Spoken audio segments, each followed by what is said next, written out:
కొనేటువంటి లేవనెత్తించేవా మీకు స్తోత్రములయ్యా ప్రభువా. ఏసయ్యా ప్రభువా, దావీదుని సింహాసనరాజుగా చేసిందేవా మీకు స్తోత్రములయ్యా. మీరే మమ్మల్ని నడిపించి సహాయం దయచేయండి అయ్యా ప్రభువా. హాస్పిటల్లో ఉన్న ప్రతి ఒక్కరిని స్వస్థపరిచి సహాయం దయచేయమని యేసుక్రీస్తు నామములో మిక్కిలి మేము వేడుకున్నాం తండ్రి. ఆమేన్ ఆమేన్.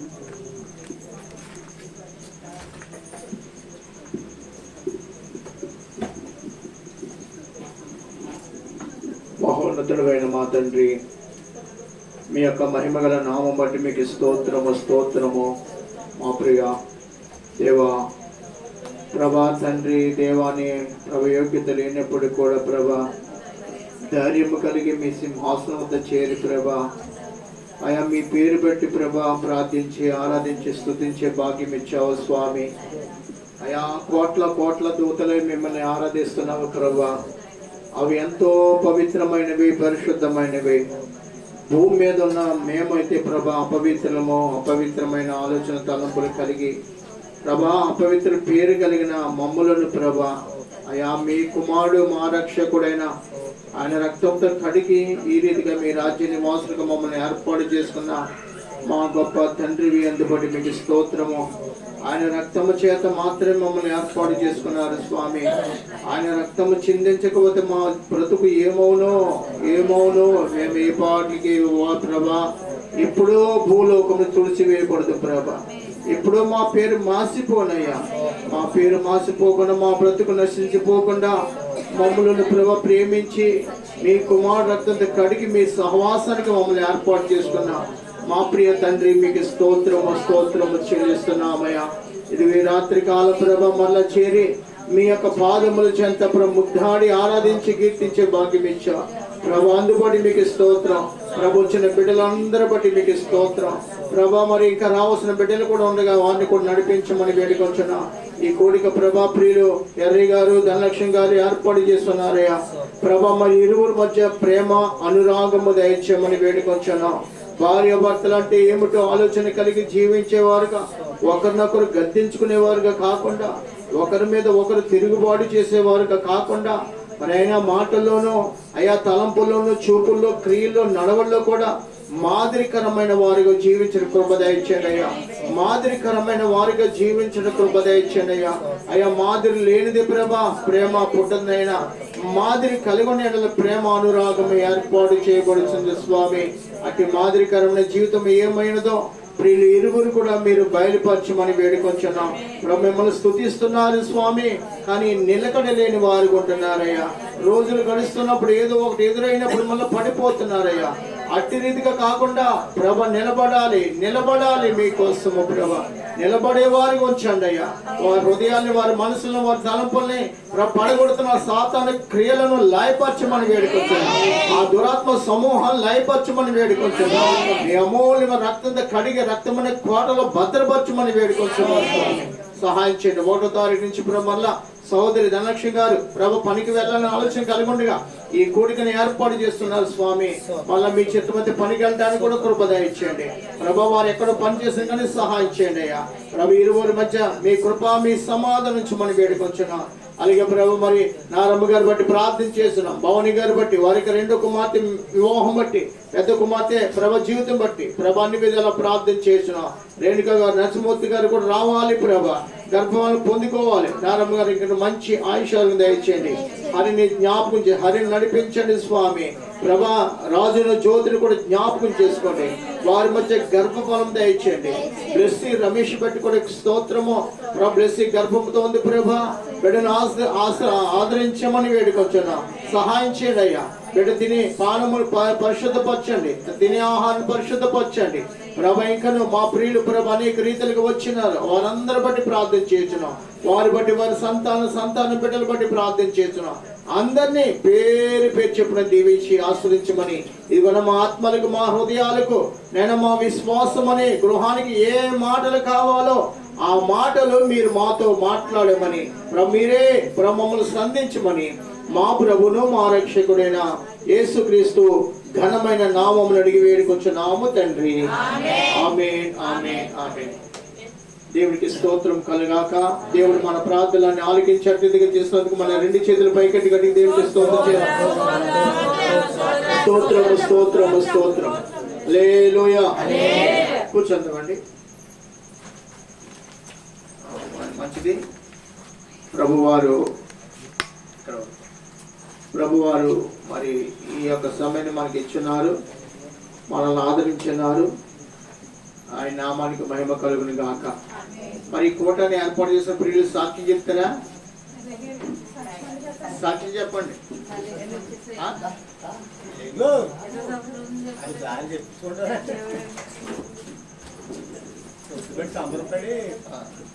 వాళ్ళు నిలబడి సాక్షి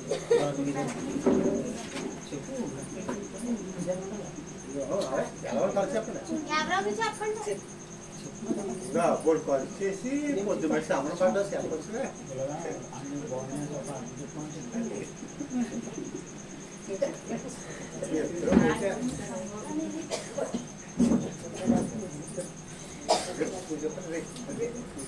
మీరే ధైర్యవంతులు, మీరు చెప్పండి.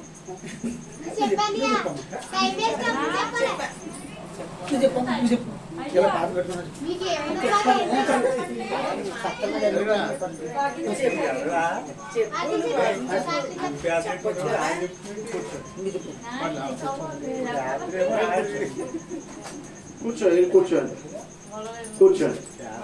దేవునికి స్తోత్రం. వారి ఇరువురు బట్టి కూడా దేవుని నామానికి మహిమ కలుగును గాక.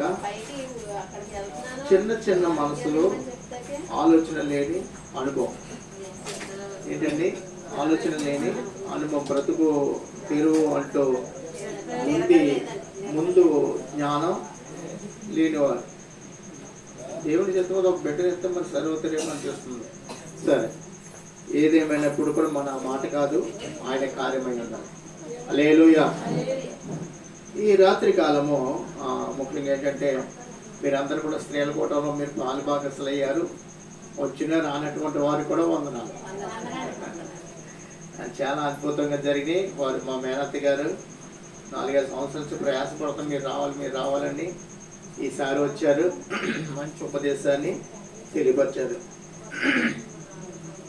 చాలా ఆత్మీయంగా వారు జీవిస్తుంటారు అన్నమాట. హైదరాబాద్లో గొప్ప సేవ ఎక్కడికి వెళ్ళినా కానీ మళ్ళా స్త్రీలు ప్రత్యేకంగా స్త్రీల మధ్య సేవ చేస్తారు. వారిని మళ్ళా పిలుస్తూ ఉంటారు. దేవునికి స్తోత్రము కలిగిన గాక. అటువంటి అనుభవం కలిగిన సేవకురాలని దేవుడు మన మంచిగా నడిపించడం కూడా మనకు ఆశీర్వాదం. రాత్రి కాలం వాక్యాన్ని మనం జ్ఞాపకం చేసుకుందాం. హెస్కేల్ గ్రంథం 28వ అధ్యాయము 18వ వచనం 3 లైన్స్ మనం చదువుకుందాం. 18వ వచనం 28వ అధ్యాయము 18వ వచనము 3వ లైన్.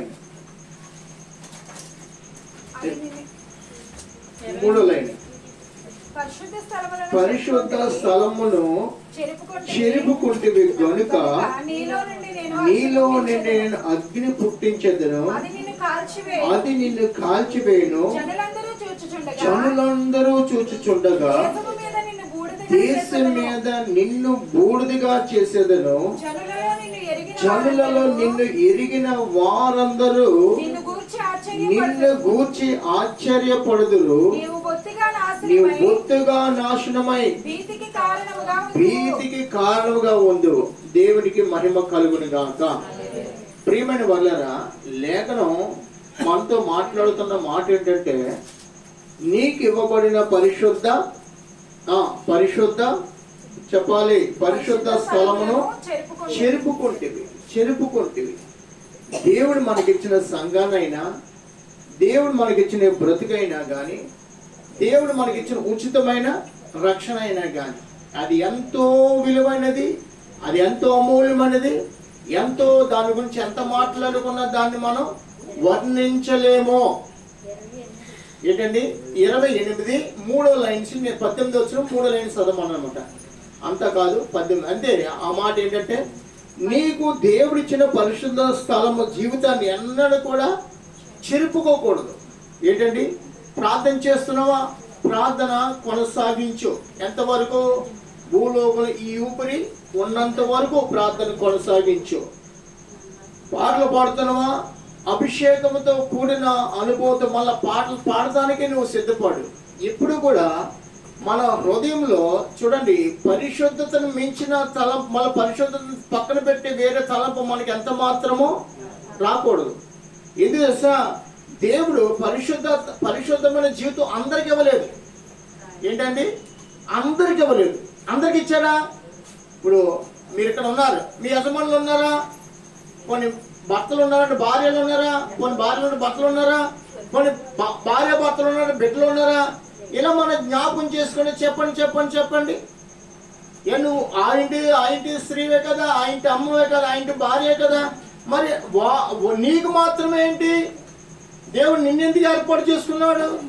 ఆయన అన్నాడు మళ్ళా, ఆ రాత్రి మంచం మీద ఇద్దరు ఉంటారు, ఇద్దరులో ఒకరు విలువబడతారు, ఒకరు ఎత్తబడతారు. చూడండి, పరిశుద్ధత కలిగిన వారు మాత్రం ఎత్తబడుతున్నారు.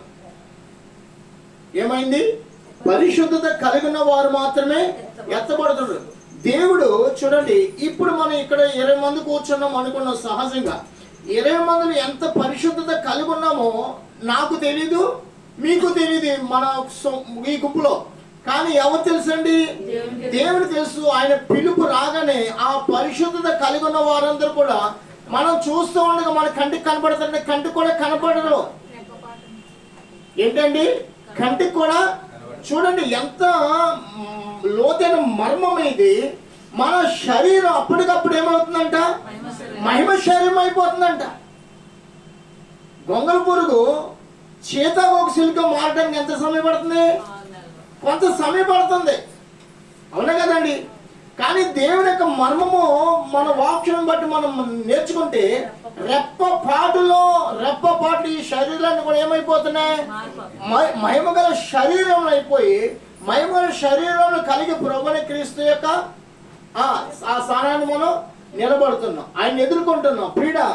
కాబట్టి దేవుడు మనకిచ్చిన ఈ పరిశుద్ధమైన సహవాసమునైన ఈ పరిశుద్ధమైన బ్రతుకునైనా ఎన్నడూ కూడా మనము అపవిత్రత చేసుకోవటానికి, మళ్ళీ అపవిత్రత చేసుకుంటే ఏమవుతుంది?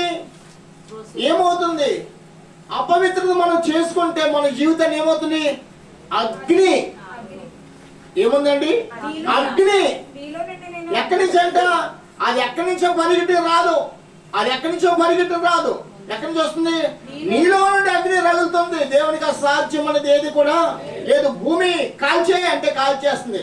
మోషే మీద తిరగబడిన 250 కుటుంబీకులు ఎంతమంది అండి? దాతాను, అభిరాము, దాతాను గుంపు ఏమైందంట?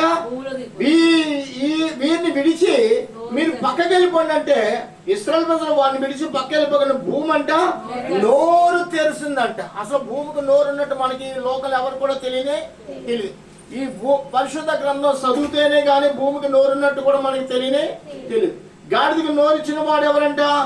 ఆయనే. గాడిద చేత కూడా మాట్లాడిపించాడు, సువార్తను ప్రకటించాడు. దేవునికి అసాధ్యం అనేది ఏది కూడా లేదు, ప్రియుడ లేదు. కాబట్టి ఇవన్నిటిని కూడా పరిశుద్ధ గ్రంథం మనం స్మరించి తరసి జ్ఞాపకం చేసుకుంటున్నప్పుడు దేవుడు మనకి ఇచ్చిన భాగ్యాన్ని వర్ణించలేము. హల్లెలూయా. దేవుడు ఇచ్చిన భాగ్యాన్ని వర్ణించలేము. అంతే మాత్రం కాకుండా ఈ భాగ్యమును కలిగి జీవించడానికే మనం ఆలోచించాలి. కానీ మరొక రీతిగా కడుపు నింపుకోవడానికి, సరైన కప్పుకోవడానికి అవి కావాలని ఆలోచన మనకి ఎంత మాత్రం రాకూడదు. సహజంగా సాక్ష్యం చెప్తున్నాను అండి. మధ్యప్రదేశ్లో అప్పుడు సావుకురాలు ఉద్యోగం చేస్తున్నాను. వారు రాజస్థాన్. ఎవరండి వారు? రాజస్థాన్లో వారు ఉండేవారు. రాజస్థాన్ నుంచి వారు కూడా ఉద్యోగం మిలిటరీకి వచ్చారు. మా బావగారు మిలిటరీ గారు, మేము కూడా కింద వాళ్ళు మా పైన ఉండేవారు, వారు కింద ఉండేవారు. అయితే వారి కొడుకు రైఫిల్ షూటింగ్ వెళ్ళినప్పుడల్లా కొన్ని లక్షల రూపాయలు వచ్చి కొన్ని లక్షలు, 50 లక్షలు, 60 లక్షలు, 70 లక్షలు పట్టుకుని వచ్చేవారు. అయితే ఇంటర్నేషనల్ గేమ్స్కి ఇతడు సెలెక్ట్ అయ్యాడు. ఇంటర్నేషనల్ గేమ్లో ఒక్కసారి గేమ్ కొట్టాడంటే ఇంకా కోట్ల రూపాయలు వచ్చి పడిపోతాయి ఇంట్లోకి. ఇంకా అతడు ఇంకా జీవితాంతా కూడా ఇంక ఏ పని కూడా ఎన్నో తరతరాలు కూర్చోవలసిన అమౌంట్ వచ్చేస్తుంది. అయితే ఈమె ఎప్పుడైతే ఇంటర్నేషనల్ టీంకి తన కొడుకు సెలెక్ట్ అయ్యాడని మాట ఎందో ఈమె ఇంకా సంతోషం పట్టలేక, ఏంటండి సంతోషం అంతకుముందు చాలా ప్రార్థనలు, అంతకుముందు సాయిబాబాను ఆరాధించేవారు. దీన్ని సాయి. అయితే మా అక్క సువార్త చెప్పి దేవుని గురించి ప్రకటిస్తుంది. ఇగో నువ్వు అక్కడి నుంచి వచ్చి ఇక్కడికి నువ్వు నేను చెప్పింది ఒకటే, నువ్వు మీరందరూ చేసేది ఒకటే. వారు మా అక్కగారు సువార్త చెప్తే, ప్రభు అయిన క్రీస్తు గురించి చెప్తే నమ్మింది. మొత్తం అవన్నీ పట్టుకెళ్ళి గోదావరిలో పడేసింది. వెండి బొమ్మలేంటి, బంగారు బొమ్మలేంటి, గాజు బొమ్మలేంటి, మట్టి బొమ్మలేంటి, ఈ బాబా బొమ్మ మొత్తం అన్ని కూడా గోదావరిలో పడేసి భార్య భర్తలు బాప్తీసాలు తీసుకున్నారు. అయితే దేవుళ్ళకి వచ్చాక అంతకుముందు అప్పులు పాలైపోయారు. అంతకుముందు ఎలాగుండేవారంట? అప్పులే కానీ నెమ్మది ఉండేది. ఇద్దరి మధ్య కూడా ఇద్దరు కుమారులు, భార్య భర్తల మీద ఒక్క రోజు కూడా నెమ్మది ఉండేది కాదు. ఇలా సువాత ఇప్పుడు మన ఎవరు పంపేసావా? ఈయన అన్నాడు, మా భార్య నా మాట ఎట్టలేదు, నేను అన్ని పనులు చేస్తున్నాను, మా భార్య నన్ను తిడుతుంది. వినండి, అలాగా వారు అలా ఉండేవారు. అయితే సువార్త చెప్పగానే వారు విన్నారు, నమ్మారు, రక్షణ పొందారు. ఇద్దరి మధ్య శాంతి సమాధానం. అంతకుముందు ఉద్యోగాలు ఏమీ కూడా లేకపోతే తన ఉద్యోగం క్రమక్రమంగా ప్రమోషన్ జరగటం, ఇవన్నీ కూడా జరిగినాయి. అయితే దేవుడు కూడా ఆ సమయాన్ని 6,000-7,000 వస్తే, ఇప్పుడు 98 మాట ఇది 6,000-7,000 వస్తాయి. కాస్త సరిపోయి కాదు, అతనికి ఈ అలవాటు ఉంది. దేవుడు యొక్క త్రాగుని అలవాట్లు మానేస్తాడు, అన్నీ మానేస్తాడు. అయితే డబ్బు కూడా నిలబడటం ప్రారంభమైంది. అలాగా మంచి మంచి గేమ్లకి వెళ్తాం మొదలైంది. అలాగా గేమ్స్ ఆడేవాడు, అన్నీ కూడా దేవుని దేవాల మొత్తం ప్రమోషన్లు ఎదుర్కొనేవాడు. అలాగే కొడుకును కూడా తన తర్వాత తాను సిద్ధపాటు చేసుకున్నాడు. కొడుకు కూడా ఇంటర్నేషనల్ లెవెల్లో సిద్ధపడ్డాడు. ప్రతి దానికి తన భర్త ఢిల్లీ వెళ్ళినా, బొంబాయి వెళ్ళినా, ఆస్ట్రేలియా వెళ్ళినా, ఏ దేశం వెళ్ళినా ఈమె 3 రోజులున్నా 4 రోజులున్నా ఉపవాసంలో ప్రార్థన చేసేది. ఎలా ప్రార్థన చేసేదంట? ఈమె భర్త బయట దేశంలో షూటింగ్ రైఫిల్కి వెళ్తున్నాడంటే ప్రార్థన, ప్రభు నా భర్త ఖాళీ చేతులు రాకూడదు, అక్కడ మంచి ర్యాంక్ సాధించాలి అని ప్రార్థన చేసుకునేది. అలాగే ఆ షూటింగ్ అయిపోయే వరకు 3 రోజులు 4 రోజులు ఉపవాసం ఉండేది. అతను అలా ప్రార్థన చేయగా అలా వచ్చేటప్పుడు మంచి ర్యాంక్ సాధించి వచ్చేవాడు. ఈ డబ్బులు కూడా వచ్చాయి. అలాగే కొడుకును కూడా సిద్ధపడేసాడు. కొడుకు కూడా అలా సిద్ధపడితే కొడుకు ఇంటర్నేషనల్ లెవెల్లో సిద్ధపడైపోయాడు. దేవుడు అలా ఇచ్చింపజేస్తాడు. హల్లెలూయా. ఎంత ప్రార్థన అంత రేయి పగలు ప్రార్థన అండి. కన్నీరుతో ఉండేది. అయిపో నా ప్రభుని ఎంతకాలం నిర్లక్ష్యం చేశాను, అమ్మో మీ అక్క వచ్చిన నాకు దేవుని గురించి చెప్పకపోతే మా బ్రతుకు అయిపోయాను, మా బ్రతుకు చీకటిగా ఉన్నావు, మా బ్రతుకు ఇప్పుడు వెలుగు, మీ అక్క మా దేవుని గురించి సువార్త చెప్పడం వల్ల మీరు ఇలా రక్షింపడ్డాని ఎంతో ఎడిసేది మాతో మాట్లాడేది. ప్రియమైన వాళ్ళారా, అయితే ఎప్పుడైతే ఇంటర్నేషనల్ లెవెల్లో సెలెక్ట్ అయ్యాడో ప్రార్థన మర్చిపోయింది. ఏం మర్చిపోయిందండి? అంతకుముందు ఎలాగుండేదంట? ఉపవాసంతో ప్రార్థన చేసేది. అంతకుముందు ఎలాగుండేదండి? ఉపవాసంతో ప్రార్థన. నీ పరిశుద్ధ నువ్వు చెరుపుకోవద్దని వాక్యం ఉంది కదా. అంతకుముందు ఉపవాసం ప్రార్థన చేస్తుంది, అంత అమౌంట్ కూడా వచ్చేది.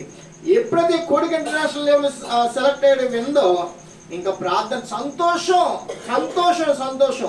అంత మాత్రమే కాదు, ఇంకా ఎన్నెన్నో తలంపులు పుట్టేవంట. నేను బయట క్లబ్బుల్లో ఉండగలుగుతాను, బయట పెద్ద ఉన్న వాళ్ళతో ఉండగలుగుతాను, బయట పెద్ద పార్టీలకు నన్ను పిలుస్తాను, నా బిడ్డలు పిలుస్తాను, తలంపులు ఓడిపోయిందంట.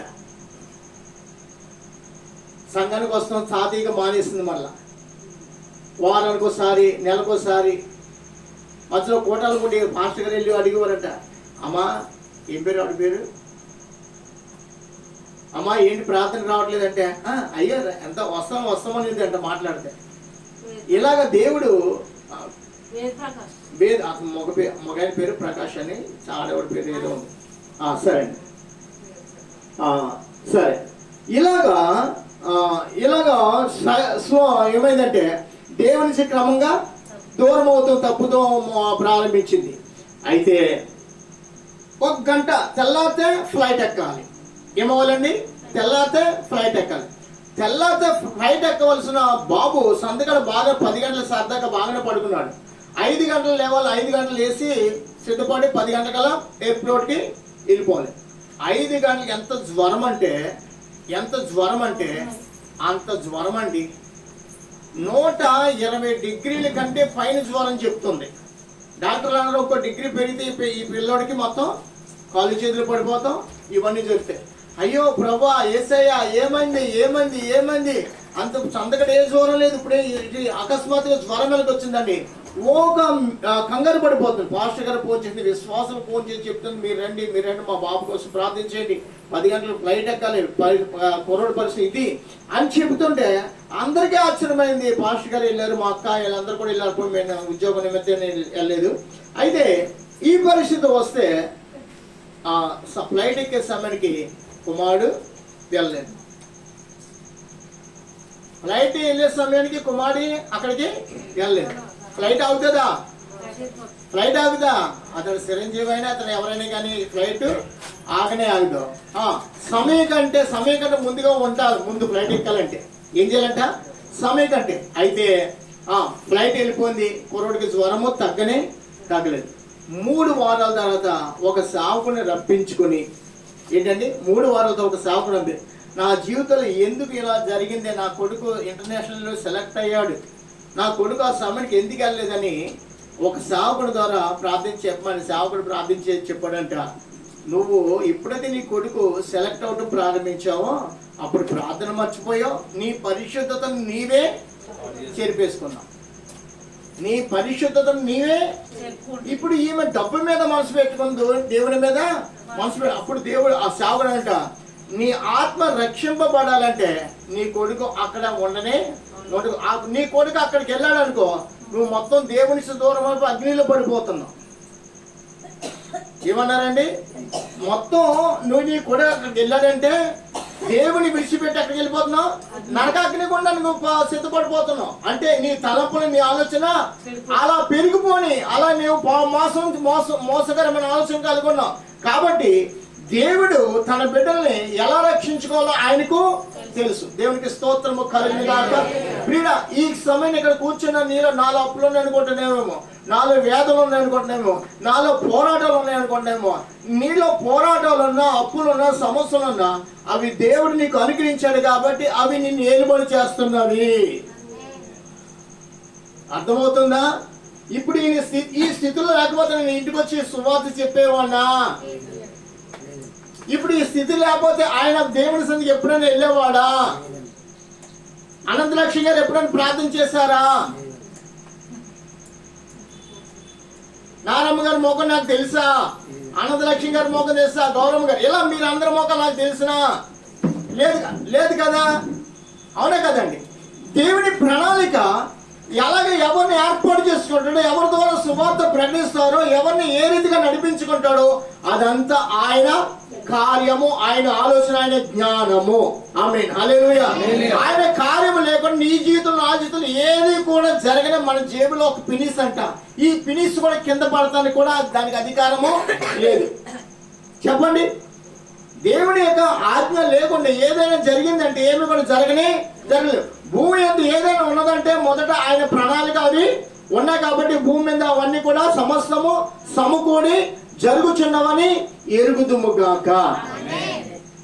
కాబట్టి దేవుడి బిడ్డలారా, దేవుడు మనకి ఏమిస్తున్నాడంటే ఈ పొట్ట ఖాళీగా ఉంచడు, ఆకలిగా ఉంచడు, వస్త్రానికి తక్కువ చేయడు. మరీ ఎక్కువ కోరుతున్నావు అనుకో అవేమీ ఇవ్వడు. ఎందుకంటే మరీ ఎక్కువ అలంకరణ కలుగున్నావు అనుకో ఏమవుతుంది? వాక్యము అందం ఎటువంటిదంట? వ్యర్థం. సౌందర్యం ఏంటంట? మోసకరమైంది, వ్యర్థమైంది. ఏది కలిగి ఉండాలి మనం? ఏది కలిగి ఉండాలి? యెహోవా యందు భయభక్తులు కలిగిన జీవితము, అది ఘనత. ఆమేన్, హల్లెలూయా. కాబట్టి యెహోవా యందు భయభక్తులు కలిగి ఉన్న వారు ఎవరు కూడా ఈ శరీర అలంకరణ కాదు కానీ కృతజ్ఞత భావము కలిగిన వారుగా బ్రతకాలనుకుంటారు. దేవునికి మహిమ కలుగాక. మనం 10 సార్లు అర్థం చేసుకోవాల్సిన పని లేదు. ఇది ఆ ముఖమే, ఈ ముఖానికి మళ్ళీ ఒక ముఖం రానే, మరొక ముక్కు కానీ మరొక ముక్కు ఎంత అవుద్ది ఎప్పుడన్నా? ఈ ముక్కే. తల్లి గర్భాన్ని పుట్టినప్పుడు కూడా ఇదే ముక్కు, చచ్చే వరకు కూడా ఇదే ముక్కు. ఈ ముక్కు ఇలా కాదు, ఈ ముక్కు ఇలాగెళ్ళదు, ఈ చెవు ఇక్కడికి రాదు, ఈ కన్ను ఇక్కడికి వెళ్ళదు. దేవుడు ఎలా చేస్తాడు వాటిని దేవుడు అలాగనే స్థిరపరిచి మనల్ని చేస్తాడు. కాబట్టి ఈ అందం వల్ల ఏ చేసుకున్నా కానీ దానికి ఏ అలంకరణ. ఇప్పుడు సహజంగా మల్లెపూలు దండలు పెట్టుకుంటారు మీరు, అవును అమ్మా? చెప్తున్నానండి, మల్లెపూలు ఎంత దండలు పెట్టుకుంటారు. మల్లెపూ సాయంత్రానికి వాడిపోతుందా లేదా?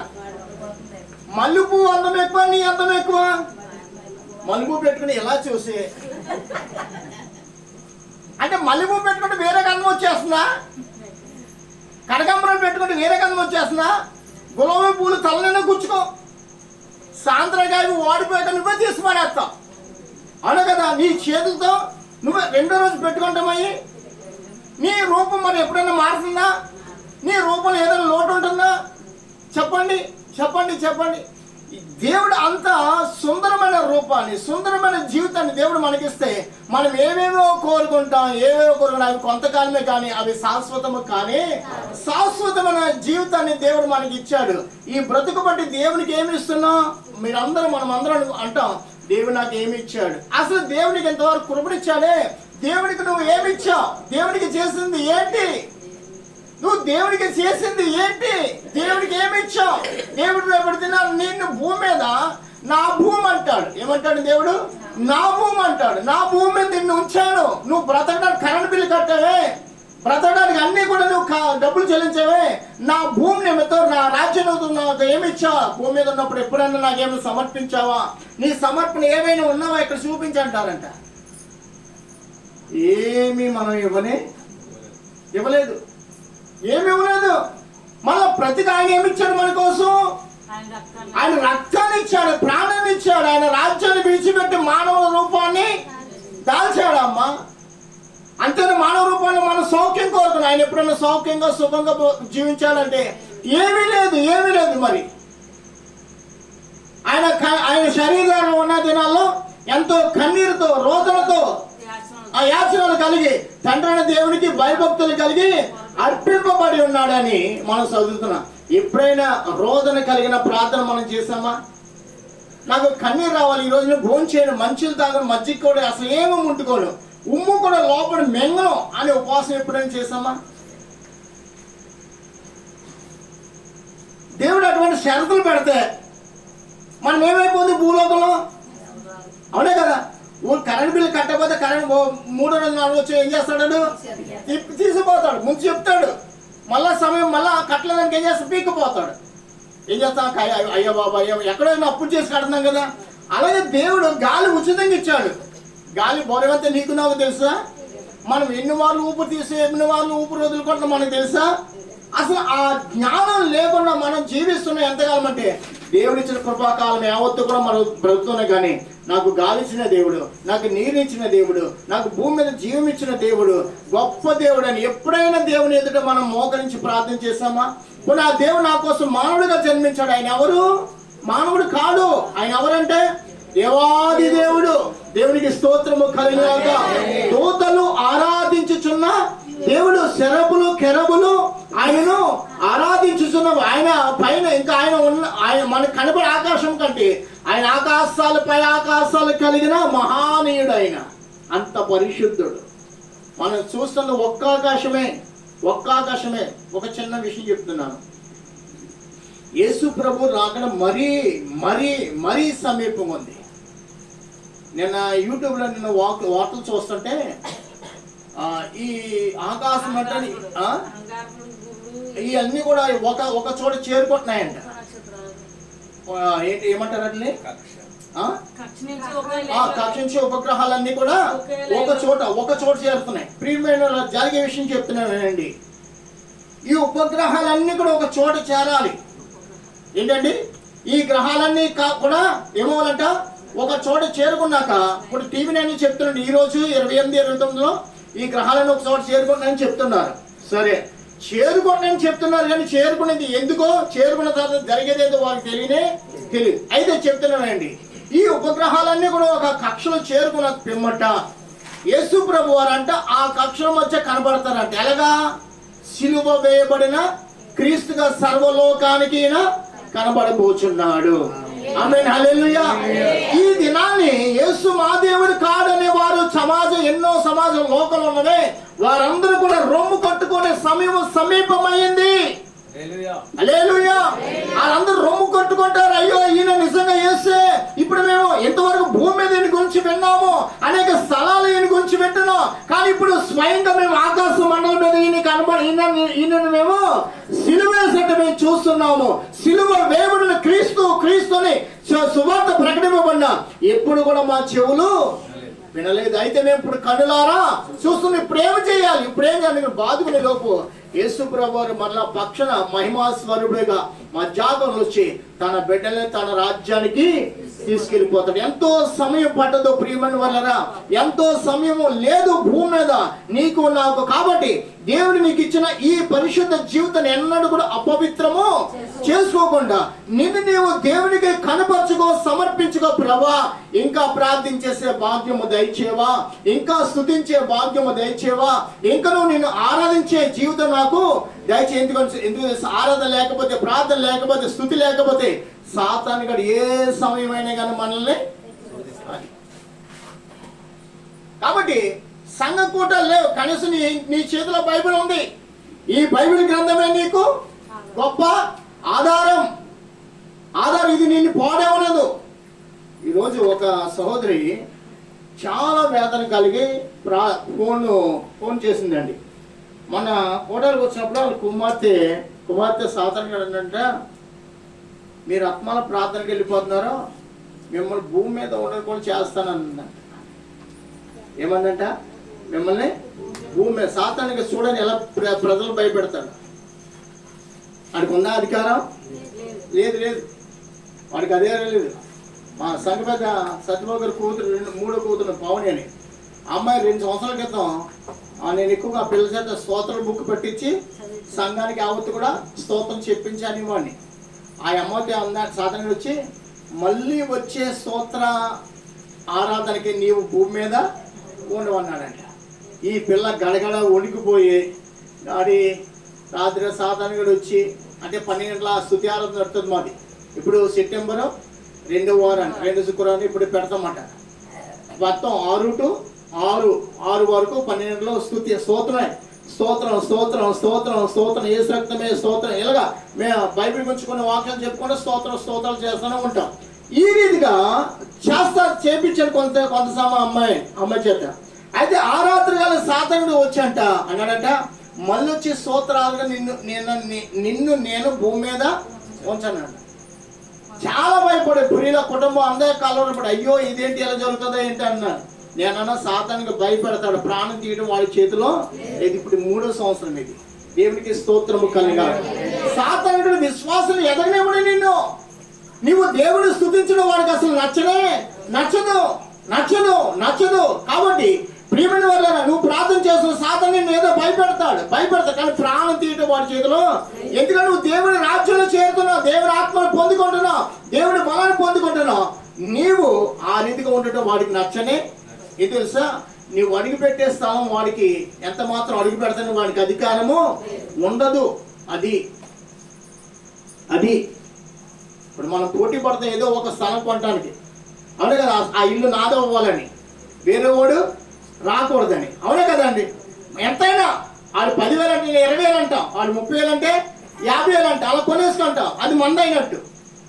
మళ్ళా మనం కొనుక్కోలేక మన సొంతమైన మళ్ళీ వాడు వస్తాడా? రాడు కదా. అలాగే మనం ఆత్మాభిషేకం కలిగి ఉండి ప్రార్థనలు ఎదుగుచున్నప్పుడు సాతాను గాడికి మనం సంచరించే స్థలాలు వాడికి చోటు లేదు. కాబట్టి వాడు ఏం చేస్తాడు? నిన్ను భయపెడతాడు. ఎందుకంటే నువ్వు వెళ్ళే స్థలాలు వాడికి చోటు లేదు. కాబట్టి ప్రియ జనమ ఆలకించు.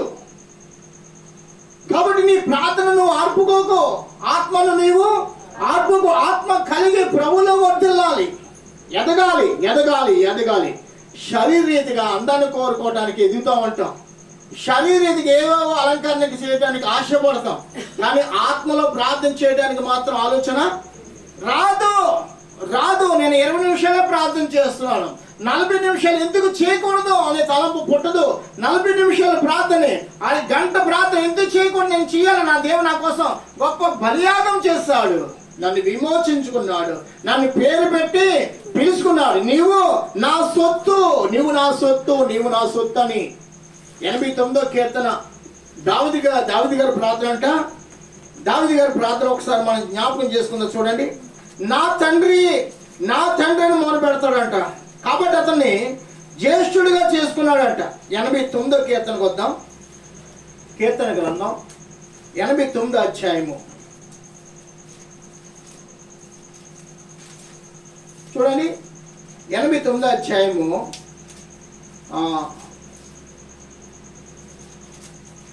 7 24వ వచనం చదువుకుందాం. 24 నుంచి కిందకి. నా విశ్వాసతయు నా కృపయు అతనికి తోడైండును, నా నామం బట్టి అతని కొమ్ము హెచ్చింపబడును. నేను సముద్రం మీదను అతని చేతిని నదుల మీద అతని కుడి చేతిలో ఉంచెదను. నీవు నా తండ్రివి, నా దేవుడవు, నా రక్షణ దుర్గము అని అతడు నాకు మొరపెట్టును. కావున నేను అతన్ని నా జ్యేష్ఠ కుమారుగా చేదును. భూరాజులలో అత్యున్నతుడుగా ఉంచెదను. నా కృప నిత్యము అతని తోడుగా ఉండజేసేదను. నా నిబంధన అతనితో స్థిరముగా నుండును. శాశ్వత కాలం వరకు అతని సంతానమును ఆకాశం ఉన్నంత వరకు అతని సింహాసనమును. ఆమె దేవునికి స్తోత్రము కలుగునుగా. ప్రియుడా, ఈ కీర్తన మనం చదివితే దావీదు అంటే ఏమంటాడండి? నా తండ్రి, నా తండ్రి, నా తండ్రి అంటున్నాడు. ఏమన్నాడండి? నా తండ్రి, నా తండ్రి, నా తండ్రి ప్రార్థన చేస్తుంటే తండ్రిని దేవుని యొక్క హృదయం కదిలిపోయి దావీదుని నా జ్యేష్ఠ కుమారుడిగా ఆ సర్వలోకానికి అతడు ఎలా ఉండాలంట? ఒక తలగా ఉండే నిమిత్తం చేయబోతున్నాడు. అంటే ప్రభువైన యేసు క్రీస్తు గురించి ఈ మాటలు రాయబడి ఉన్నాయి. ఒక రీతిగా దావీదుగా మనం జ్ఞాపకం చేసుకోవచ్చు. రెండో రీతిగా ఎవరంట? ప్రభువైన యేసు క్రీస్తు కూడా ఈ వాగ్దానము నెరవేర్చబడింది. దావీదు కూడా వాగ్దానము నెరవేర్చబడింది. మరి దావీదు ద్వారా నెరవేర్చబడిన వాక్యము మనతో కూడా మాట్లాడుతుంది కదా, మనల్ని కూడా సిద్ధపాటు చేసేది ఆ వాక్యమే కదా. కాబట్టి మనం కూడా ఏమని ప్రార్థన చేయాలి? నా తండ్రి, నా తండ్రి, నిన్ను విడువను.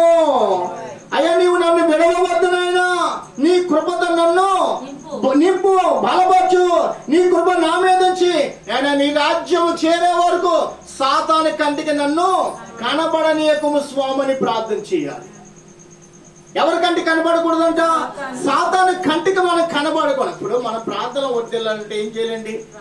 24 గంటలు ఇదే ప్రార్థనతో ఏమన్నా అభిషేకం ఉంటుందా? అంతే వారానికి ఒకసారన్నా ఏం చేయాలి? ఏ రోజు ఉపవాసపు రోజు? ఆ రోజును మనం ఆ శుక్రవారం ఉపవాస రోజు మనం పెట్టుకుందాం. శుక్రవారం కాదు, మనకి ఏ రోజు అది? ఉపవాస రోజు అనుకుందాం. ఏ రోజు అంట? ఉపవాస రోజు. లక్షవారం తర్వాత ఏ రోజు? ఉపవాసం రోజు. ఇప్పుడు శుక్రవారం కాదు అది మనకి, అదండి ఉపవాసం శుక్రవారం అనుకోండి. ఏం చేయాలి? నువ్వు కనీసం నీకు పని ఉంది, పని లేదైనా పని చేస్తాను, ఉపవాసం కూడా ఉంటాను అనుకుని పనిలో ఉండి ఉపవాసం కూడా చెయ్యి. దేవుడు నిన్ను రాబోచిన దినాల్లో పని చేయనివ్వడు. ఉపవాసంలోనే ప్రభు దాని సన్నిధిని ప్రార్థించేయమని నీ సంతానాన్ని దేవుడు దీవించును గాక. దీవించు దేవుడై ఉన్నాడు. మా ఊళ్ళో మేము చిన్నప్పుడు మా అత్తమ్మ గారు 2 రోజులు వాకింగ్ చెప్పింది. వారి తల్లిదండ్రులు ఎంతో దైవికంగా పెరిగేవారు. మా తాతయ్య గారు ఆయన కలకత్తాలో ప్రియమని వెళ్ళారు. కలకత్తాలో ఉద్యోగం చేసేటప్పుడు కంపెనీ ఎండీని మార్చాడంట. కంపెనీలో ఉన్న స్టాఫ్ను కూడా మార్చేశాడు. అతనితో పనిచేస్తున్న వర్కర్. అంటే వారితో మాట్లాడే వారు మాట్లాడే మాట ఏది మాట్లాడేవాడు కదంట. కొట్టుకునేటప్పుడు కోపడేవాడు. అనలారా 2 నిమిషాలు శాంతించండి, మీ మధ్య గొడవ ఉండదు. ఈ ఉద్రేకం మిమ్మల్ని విడిచి వెళ్ళిపోయిన తర్వాత మళ్ళీ మనం ఒకరి మొక్కలు ఒకరిని చూసుకోవాలి అని ఇలా శాంతితో మాట్లాడు. కొంతమంది అంట వీడు ఎక్కడి నుంచి వచ్చాడు, ఎక్కడి నుంచి వచ్చాడు? ఆంధ్ర నుంచి వచ్చి మనకి నీతి సూత్రాలు చెప్తున్నాడు. ఈయన ఇంట్లోకి వెళ్ళి ప్రార్థన చేస్తే రాళ్ళు చిన్న కిటికీలు తలుపులు బద్దలు కొట్టేసేవారంట. మిగతా వాళ్ళు అన్నారట, అయ్యా వాళ్ళు రాళ్ళు చిన్న కుట్టిన పేర్లు చెప్తాను, నువ్వు వెళ్ళి ఎండీ గారితో చెప్పంటే, లేదు నైనా నేను అలా చెప్పకూడదు. ఒక్క రాయి కూడా నాకు తగలేదు. ఏంటండి? ఒక్క రాయి కూడా తగలేదు. ఆ రాయి విస్తున్న వారే రేపటి దిన వాక్యాన్ని విసురు గాక. ఎలాగంటే అండి, రాయి విస్తున్న చేతులతో వాక్యాన్ని విసిరాలి. వారు ప్రార్థన చేసి, ప్రభువా వారు నీ బిడ్డలైనా, వారికి తెలియదు నువ్వు నిజమైన దేవుడేను. వారు రాళ్ళతో కొడుతున్నారు, తెలియక కొడుతున్నారు. తెలిస్తే వారు కొట్టరు. నేను వారి కోసం ప్రార్థన చేస్తున్నాను. వారు నాకంటే ఎక్కువ ప్రార్థన పరులు అయిపోవాలి. నాకంటే ఎక్కువగా నేను అనేక ఆత్మల కోసం భారం కలిగి ప్రార్థన చేసే ప్రార్థన పరులుగా వారిని సిద్ధపరిచేవాడిని. నా కళ్ళతో నేను చూడాలి. ఏమన్నాడండి? అంటే ఉద్యోగం చేస్తున్నారు, రిటైర్మెంట్ అయిపోయి ఎక్కడ రావాలి? ఇప్పుడు ఆంధ్ర వచ్చారు. రిటైర్మెంట్ కలకత్తాలో ఉంటాను పని లేదు. ఎక్కడ రావాలంట? ఆంధ్ర వచ్చారు. ఇప్పుడు నా కళ్ళతో నేను చూడాలి. నేను ఉద్యోగం రిటైర్మెంట్ అయిపోయే సమయం వరకు వారు ఏం చేయాలి? వాక్యాన్ని పట్టుకోవాలి. నా ఎదుట నేను కూడా వాళ్ళతో పాటు ప్రార్థన చేయాలి. మేమందరం ఒక సంఘము ఉండాలి. ప్రార్థన చేస్తున్నాం. ఎప్పుడు కూడా అదే ప్రార్థన. డ్యూటీలో ఉన్న కానీ సువార్త గురించి, డ్యూటీలో ఉన్న కానీ యేసుక్రీస్తు గురించి, ఇలా సువార్త గురించి మాట్లాడి వారిని అలా నడిపించారంట. వాస్తవంగా ప్రియమైన వాళ్ళరా, ఈయనకి ఇంకా 1 సంవత్సరం రిటైర్మెంట్ ఉందనగా ఎవరైతే రాళ్ళు విసిరారో, ఎవరైతే ఇతనితో చెడు ప్రవర్తన కలిగి చెడు మాట్లాడేవారు, వీరందరూ కూడా దానియేలు అనగా నువ్వు నిజమైన దానియేలు అయ్యా, ముమ్మారు ప్రార్థన మమ్మల్ని అందరూ కూడా మార్చేసింది. ఆ దానియేలు ఎలా చేస్తున్నా మాకు తెలియదు, కానీ నీ ప్రార్థన మాత్రం మమ్మల్ని మార్చేది. వీరందరూ ఒక సంఘం కట్టేసుకున్నారండి. ఆ ఫ్యాక్టరీ యావత్తు కూడా ఒక సంఘం, భార్య భర్తలు అందరూ కూడా ఒక సంఘం అయిపోయారు.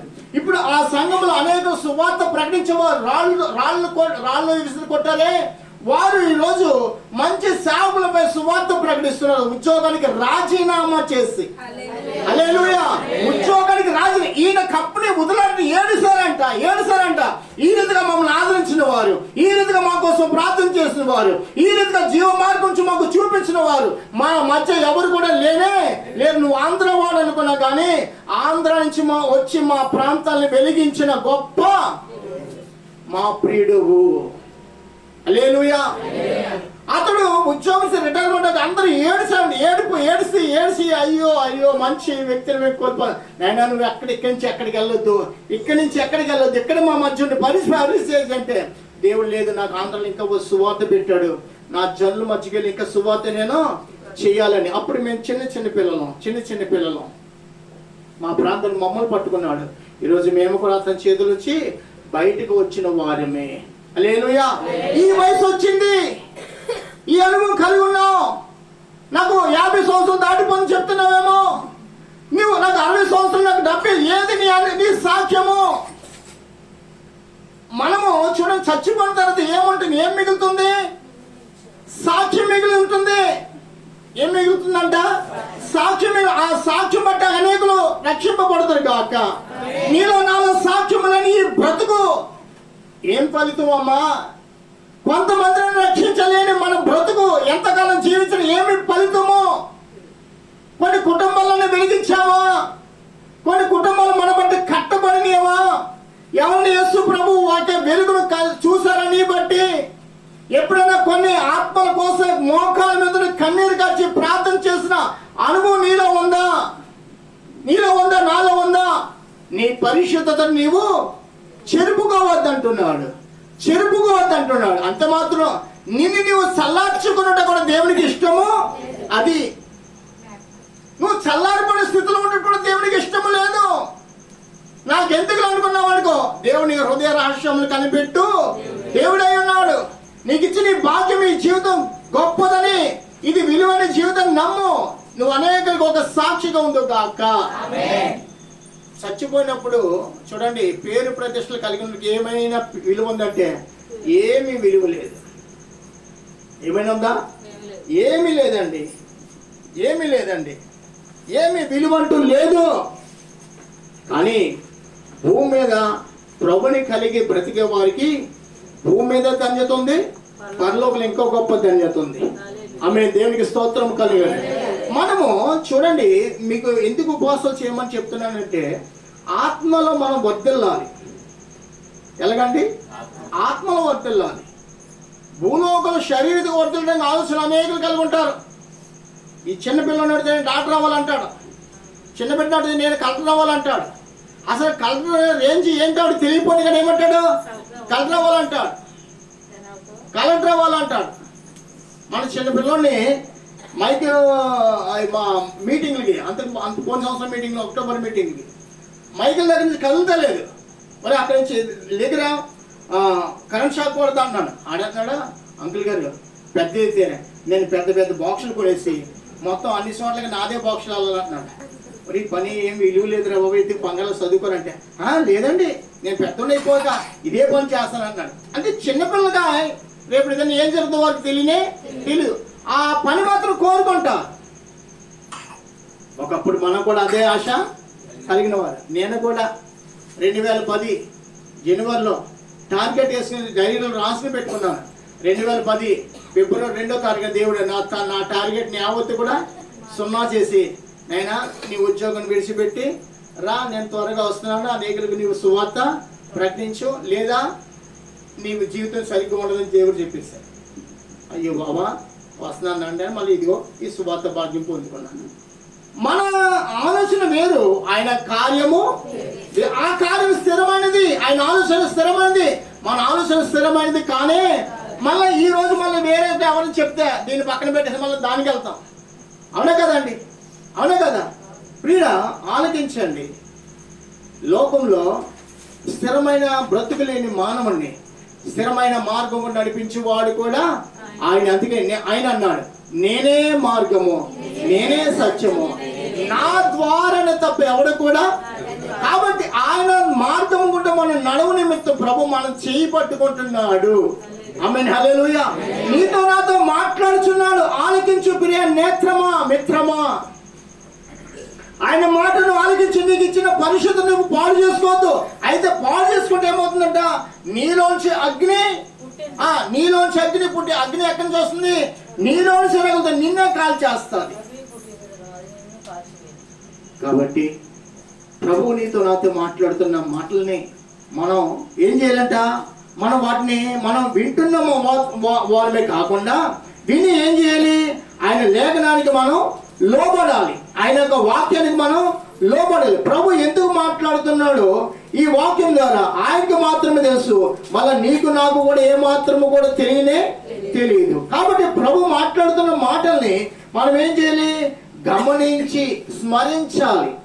లోబడిపోవాలంటే దేనికి లోబడాలి? వాక్యానికి లోబడాలి. మొదట వాక్యం విన్నట్టు మాత్రమే కాదు, వాక్యం విని వాక్య ప్రకారంగా మనం జీవించాలి. ఎలా జీవించాలంట? వాక్య ప్రకారంగా జీవిస్తేనే దేవుని మీద తన దయ దృష్టి ఉంచుతాడు. మొదలు కనిపెడతాడు వాక్య ప్రకారం నువ్వు ఉంటున్నావా లేదని, వాక్య ప్రకారం నడక ఉందా లేదా, వాక్య ప్రకారం మాట ఉందా లేదా, వాక్య ప్రకారం ప్రవర్తన ఉందా లేదా, అన్నిటిని కనిపెడతాడు. ఏ విషయంలో మనం స్థిరం కలిగిన వారమా, ఏ విషయంలో కూడా మనం స్థిరమైన వారము కానే కాము. అయినప్పుడు కూడా దేవుడు మనల్ని ప్రేమిస్తున్నాడు. అయినప్పుడు కూడా దేవుడు మనం ప్రేమిస్తున్నాడు అండి. ప్రేమించుచున్నాడు. ఆయన రాకముందే ఆయన రక్షణకరణ మార్గాన్ని కూడా మనకి ప్రకటిస్తున్నాడు. ఆయన వచ్చినట్లయితే ప్రభు నేను రక్షింపడుతున్నా, ఒకసారి అక్కడ ఉన్నాయనంట ఆగుతాడా? నీకు ఇవ్వబడిన సమయము కొట్టివేయబడి తర్వాత ఇంకా న్యాయం లేదు, సువార్త లేదు, ప్రార్థన లేదు, సంఘం లేదు, ఇంకా పాస్టర్లు, ఇంకా సేవకులు, ఇంకా సంఘ పెద్దలు, విశ్వాసులు ఎవరు కూడా నీ కంటికి కనబడనే ఎవరంటారు? నరకానికి పాత్రులైన వారు మాత్రం నీ కంటికి కనబడతారు. పరలోక రాజ్య నివాసులు ఎవరు కూడా భూమి మీద ఉండరయ్యా. అందుకని సమయం మరీ సమీపమైంది. కాబట్టి ఈ సువార్త ప్రకటింపబడుతుందంటే నీ పరిశుద్ధతను ఏం చేసుకోవాలి, నువ్వు ఇంకా వృద్ధి చేసుకోవాలి. ఇంకా రెట్టింపు దీవెనలు. వాస్తవంగా వినండి ప్రియమైన వాళ్ళరా, ఎంతైతే మనం ఉపవాసం కలుగుతామో అంత సాతాను గడగల్లాడిపోతాడు. ఏంటండి ఏమవుద్దంట ఎంతైతే మనం ఉపవాసం ఉండి ప్రార్థించే అంత సాతాను మనం చూసి ఏం చేస్తాడు, భయపడిపోతాడు. ఇప్పుడు యేసు ప్రభు వారి మీద ఎన్ని కొరడాలు పడి, ఒకటి తక్కువ 40. ఇప్పుడు మన యేసు ప్రభు నీ నిమిత్తం నా నిమిత్తం కొరడాలు తిన్నారా, లేదా ఆయనకి కొరడాలు తిన్నారా? మన మీద పడవలసిన కొరడాలన్నీ కూడా ఆయన. మరి నీ కొరడాలన్నీ సహించాడే, నీ ఆత్మీయ జీవితాన్ని పాడు చేసిన దుష్టుని మీద ఎన్ని కొరడాలు వేస్తున్నావు? ఎప్పుడైనా కొరడా వాడి మీద వేస్తావా? ప్రార్థన వాడికి కొరడా లాంటిదంట. ఏంటండి? ప్రార్థన చేసే వారిని వాడు పాడు చేయడానికి వానికి అధికారము లేదు. ఏం లేదండి, ప్రార్థన చేసే వారిని వారిని పాడు చేయడానికి వానికి అధికారము లేదు. ఇప్పుడు ముమ్మారు ప్రార్థన చేసిన భక్తుడు దానియేలు గారు ప్రార్థన చేస్తున్న మూలం సాతాను సహించలేక ఇన్ని సింహాల బోన్లో పాడేస్తే ఆ సింహాలు ఆకలి ఉన్నాయి, వీడి ఎముకలను కూడా వదిలిపెట్టమని ఎక్కడ చేశారు? సాతాను ప్రణాళిక కదా, సాతాను యోచన కాదా? వీడి భూమి మీద ఎక్కడ కూడా ఉండకూడదు, వీడి సమాధి కూడా భూమి మీద కనపడకూడదని సాతాను యొక్క పన్నాగం. వీడి సమాధి అంటూ భూమి మీద ఉండకూడదు, ఎందుకంటే వీడు గొప్ప గొప్ప భక్తుడు సమాధి చూసి మళ్ళీ అనేక భక్తులు అయిపోతారేమో, వాళ్ళ సమాధిలో కప్పెడితే మట్టిలో చీలు తినేస్తారేమో, దానిని నిరంతరం తలుచుకుంటారేమో. సాతానుగా అనేక మంది ఆలోచన కలిగి ఇప్పుడు చెప్పండి ఎక్కడంటే అండి సింహాల బోన్లు పడేయాలి దానియేలుని ఆలోచన కలిగింది ఎవరు? సాతానుగాడే. అయితే దానియేలు ఆత్మీయ పురుషుడు, హల్లెలూయా, శరీరానుసారుడు కాడు. ప్రార్థన కలిగిన వారందరూ ఆత్మీయ బిడ్డలు, ఆత్మను వర్ధిల్చున్న వారు కాబట్టి ప్రార్థన చేసే వారిని సాతాను పాడు చేయడం వానికి అధికారము లేదు. సాతాను ఎంతగా ఆలోచించాడు, ఎందుకంటే దానియేలు సింహాల నోటికి అప్పగించేస్తే ఏ సమాధి లేదు, ఏ ఎముక కనబడదు, అసలు వాడి పేరు అంటూ కూడా ఉండదని ఆలోచన కలిగి ఉన్నాడు సాతాను గాడు. కానీ దేవుని ప్రణాళిక దానియేలు పట్ల మరీ ఉన్నతమైనది. హల్లెలూయా. దానియేలు సింహభూమిలో పాడేస్తారండి. సింహాల మధ్య ఉన్న దానియేలు, ప్రభువా ఎంత యథార్థంగా ప్రవర్తించినా గానీ నీవు నన్ను సింహాల మధ్యన పాడేసమనలేదు, కానీ నా ప్రభు నామం ఈ మూలం కూడా గణపరచబడి నిమిత్తం సింహాల ఎదుట నన్ను ఉంచాడు, ఆయన నామానికి మహిమ కలుగును గాక. కానీ ఏం చేశాడు? సింహాలతో మధ్య నుండి ప్రార్థన చేస్తున్నాడు.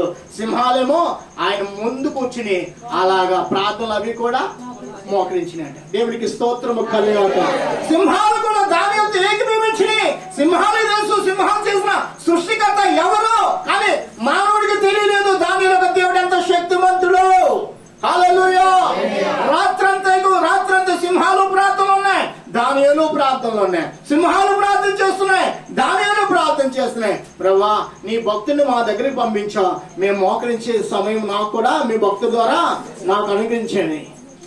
ఎప్పుడైనా అనుభవం మనకు అడిగితే మనం ఏం చేస్తా? అయ్యి బాబు ఇన్ని ఉపవాసాలు చేస్తున్నాను, ఎంతలా దేవుడు ఎందుకు నాకు అన్యాయం చేశాడు, మా తల నోరు కొట్టేసుకుంటాం. ఏవేవో పుణ్యకాలు చేసినట్టు మనం ఒక ఏడుస్తాం. ముక్కలంటే సీమిడి, కళ్ళంటే నీరు, మొత్తం ఇదంతా తడిసిపోద్ది, ముఖం ఎంతలో పోద్ది. అరపాతికి నీతి కూడా లేని బ్రతుకు మంది. ఎంతండి? అరపాతికి కూడా నీతి లేని బ్రతుకు. నీతిమంతుడు ఒక్కడు కూడా నీతిమంతుడుగా పోల్చబడిన ఒక వ్యక్తి గురించి మనం మాట్లాడుకుందాం. చెప్పండి. నీతిమంతుడిగా పోల్చబడిన వ్యక్తి, ఇద్దరు వ్యక్తులు ప్రార్థన చేస్తున్నారు దేవుని మందిరంలో.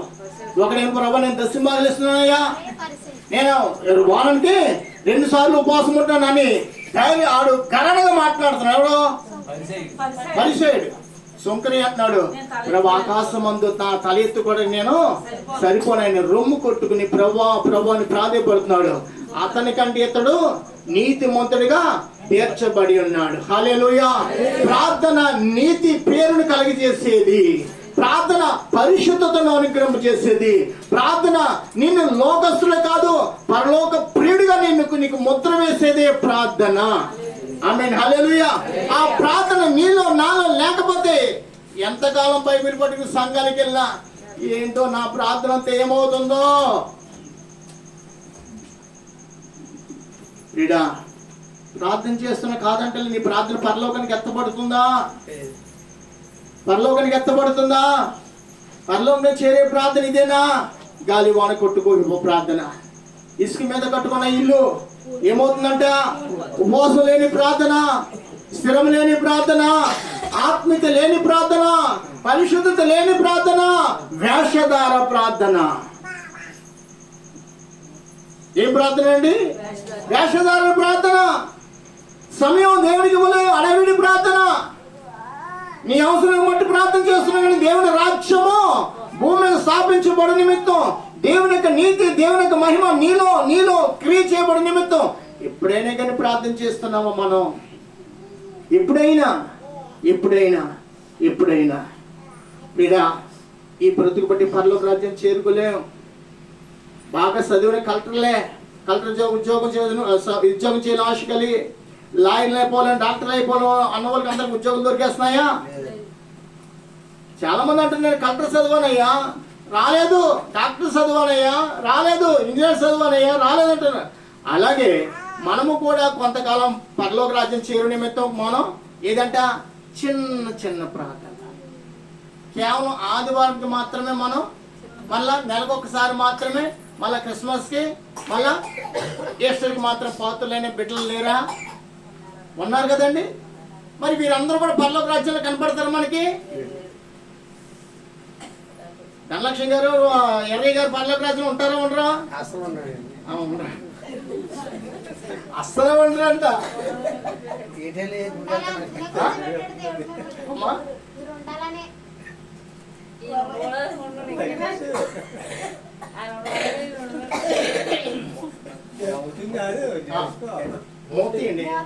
అసలే ఉండరు అంటున్నారు.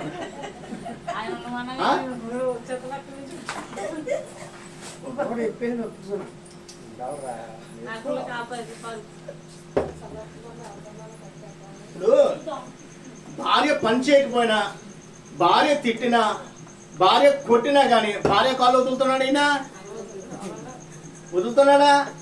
అవునే కదండి. అలాగే ప్రాణం ఇచ్చిన ప్రభుని మాత్రం హత్తుకోవట్లేదు. అసలే ఉండరు వల్ల అసలు ఎక్కడ లేకపోతే ఎక్కడ ఉంటాయి ఇంకా?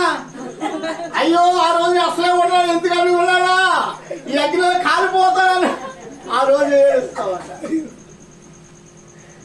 క్రీడా దేవునితో సహవాసం చెలగాటము కుదరదు. దేవునిగానే మనం మాట్లాడాలి. దేవుడు అంటే ఏం చేయాలంట? భయపడాలి, దేవునికి లోబడిపోవాలి. భయపడి కరుణకు లోబడిన వాళ్ళు ఎవరున్నారా? కరుణకు లోబడిన వాళ్ళు ఎవరున్నారా? అందరూ లోబడిన వాళ్ళే. ఇంట్లోంచి బయటికి వెళ్ళామా, ఒకరి చేయ ఒకరు కలిపామా, ఒకరి మాట మనకు వాసన తగలిచ్చిందా, మార్క్స్ పెట్టుకోలేదా, కరుణకు లోబడ్డామా లేదా? అది అమ్మో బయట నేను వెచ్చినప్పుడు తిరుగుతాను, నన్ను ఏం చేస్తుంది, చంపేస్తుంది. మనం ఏం చేస్తాం? మన ఇళ్ళలో మనమే ఉన్నాం. బస్సులు తిరగలేదు, విమానాలు తిరగలేదు, ట్రైన్లు తిరగలేదు, అసలు ఫ్యాక్టరీలో నడవలేదు, హోటల్లో నడవలేదు, హాస్పిటల్లో లేవు. కొంతమంది డాక్టర్లు కూడా వైద్యం చేయడానికి రాలేదు కూడా. మరి చెప్పండి, లోబడ్డామా లేదా? అది భయపడతాం కాదు, భయపడ్డాము కూడా లోబడిపోతాము. ఎందుకంటే 10 మంది కలిసిన చోట కరోనా కంపల్సరీ ఉంటుందని. అసలు ఏ ఊళ్ళు ప్రయాణం సాగలేదు, పెళ్లి పెళ్లి కూడా జరగలేదు, ఏది కూడా జరగలేదు అయ్యా. ఏ కొన్ని చిన్న జరిగినేమో కానీ వినండి, భూలోకంలో సాగు గురించి అంత మనం భయపడితే రేపటి దినాన్న ఆయన ఎవరు తెలుసా? ఆయన ఎవరు? మరణాన్ని జయించిన మృత్యుం చేయడైనా. హల్లెలూయా. మరణం ఆయన ఎదుట ఏమైపోయిందంట? నిష్ఫలమైపోయింది. దానికి బలము లేదు. అది ఆయన ఎదుట పారిపోయిందని చెప్పుకోవచ్చు. ఆయన ఎదుట అది నిమిత్తం అయిపోయింది, నిష్ఫలమైపోయింది. అసలే మరణానికి ఉన్న బలం ఆయన ఎదుట పని చేయలేదు. అది దాన్ని నిష్ఫలం చేస్తాడు. ఆయన పాదాల కింద త్రొక్కి వేస్తాడు. అయితే మరణం నుంచి విడిపించి నిత్య జీవం ఇస్తానన్న ప్రభు ఒక మాటకు ఎప్పుడైనా మనం లోబడుతున్నామా? దేవుడి మాట ఏం చేస్తున్నాం? హేళన చేస్తున్నాం, సులుకన చేస్తున్నాం. మనం ఏదో వింటున్నా కానీ దాన్ని మనం హృదయంలో ఫలించనివ్వట్లేదు. అది ఫలిస్తానంటుంది. ఫలింపజేసే వాక్యాన్ని దేవుడు నీకు నాకు ఇచ్చాడు, కానీ హృదయంలో ఆ వాక్యం ఫలించడానికి ఎంత మాత్రం మనం ఒప్పుకొనట్లేదు. ఏం చేస్తలేదు? వాక్యం ఎటువంటి జీవము గలది. హల్లెలూయా. వాక్యం ఎటువంటిదండి? జీవం గల వాక్యానికి మనం లోబడితే ఏమవుతుందంట? ఇక్కడ ఫలింపజేస్తుంది, హృదయాన్ని ఆత్మ ఫలాలతో నింపుతుంది. అందుకనే ఆత్మ ఫలాలు ఎన్నో అవి తెలియవు, కృపావరాలు ఎన్నో అవి తెలియవు, పరిశుద్ధత అంటే ఏమిటో తెలీదు, పవిత్రత అంటే ఏంటో తెలీదు, దేవుని యొక్క మార్గము ఏ మార్గం అయిందో దాన్ని కూడా తెలియని వారు. అందుకనే పనికి మాలిన వారై ఏకముగా త్రోవ తప్పిన వారు. ఎలాగనమాట శాంతి మార్గం వారు ఎరుగరనే మాట ఉంది. ఒకసారి చూద్దాం, రోమపత్రిక 3వ అధ్యాయానికి వెళ్తే చూడండి. వారు శాంతి మార్గమును ఎరుగరు అని రోమపత్రిక. మేలు చేయవాడు ఒక్కడు కూడా లేడంట. తమ నాలుగుతో ఏం చేస్తారంట? మోసం చేస్తారంట.